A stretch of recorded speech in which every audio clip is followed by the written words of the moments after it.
আপনি যদি আমাদেরকে বলেন যে ডায়াবেটিসকে আমরা এই মুহূর্তে কিভাবে জানি এবং এটি কেমন অসুখ আসলে? ধন্যবাদ আপনাকে।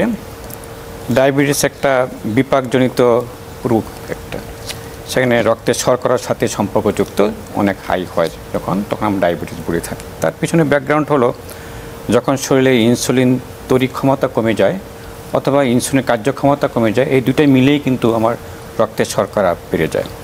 আর এই ব্যাকগ্রাউন্ডটির ভিতরে যদি আমি একটু বলি থাকি যে ইনসুলিন তৈরি ক্ষমতা কমে যাওয়া বা ইনসুলিনের কার্যক্ষমতা কমে যাওয়া, এখানে নিশ্চয়ই পিছনে আর কিছু আছে। জি, তার মধ্যে একটা হলো জেনেটিক ফ্যাক্টর, যে আমরা বলি বংশগত কারণ চিন্তা করি, কিন্তু বংশগত কারণ থাকলে তো রোগ হওয়ার কথা না, সাথে আর একটা ইন্টারাকশন না হলে সেটা হলো এনভায়রনমেন্টাল ফ্যাক্টর।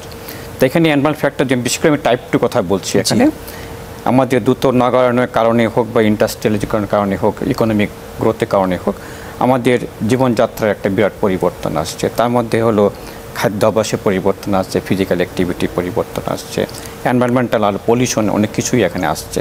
তো একজ্যাক্ট কজ আমরা জানি না কীভাবে লিঙ্কটা হচ্ছে, যে এই এনভায়রনমেন্টাল ফ্যাক্টর বিশেষ করে যে খাদ্য অভ্যাস পরিবর্তনের সাথে বা পলিউশনের সাথে যে ইনসুলিন তৈরি ক্ষমতা কেন কমে যাচ্ছে, এটি কি অনলি জেনেটিক ফ্যাক্টর না এর সাথে ইন্টারাকশন করছে অন্য কোনো ফ্যাক্টর? যদি আমার ইনসুলিনের কার্যক্ষমতা কম হোক না কেন, ইনসুলিনের তৈরি ক্ষমতা যতক্ষণ না কমবে ততক্ষণ তোমার ডায়াবেটিস আসবে না। তো তৈরি ক্ষমতা এখানে লিঙ্কটা কোথায় আসছে? যে আমরা বলছি যে খাদ্যাভ্যাসে পরিবর্তন কারণে আমার ইনসুলিন কার্যক্ষমতা কমে যাচ্ছে, ডায়াবেটিস হচ্ছে।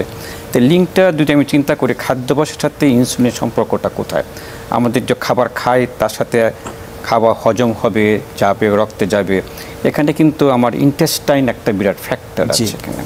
তো ইন্টেস্টাইনাল ফ্যাক্টর কিন্তু কখনো এটা এক্সপ্লোর করা হয় না, যে ইন্টেস্টাইনাল ফ্যাক্টর খাদ্যের সাথে ইন্টেস্টাইনাল ফ্যাক্টর, তার সাথে আমার ইনসুলিন তৈরি হওয়ার ক্ষমতা। তাই এখানে যে ইন্টেস্টাইনাল এনভায়রনমেন্ট দেখি, তাহলে এখানে একটা লিঙ্ক হয়তো আমরা খুঁজে পেতে পারি। যে এই লিঙ্কটা কিন্তু এখন আনএক্সপ্লোর।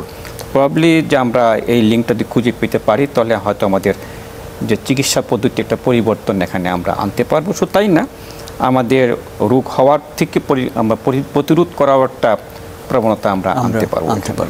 অনেক ধন্যবাদ।